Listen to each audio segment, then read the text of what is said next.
What's up everyone and welcome back to another tutorial. Today we're going to see how to share your location on iPhone.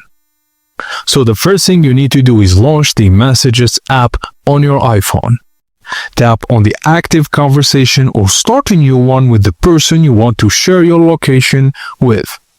Now tap the eye icon button or details in the top right corner of the conversation screen, and this will open the conversation settings where you can manage contracts, attachments, and location sharing. Now scroll down to the location section, then tap Send My Current Location.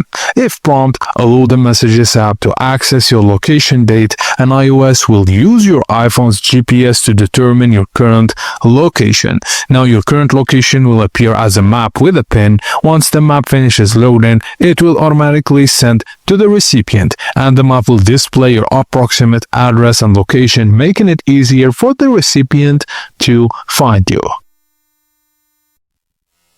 And that's it guys, as simple as that. Thank you for watching and please don't forget to like and subscribe for more tips and tricks like this.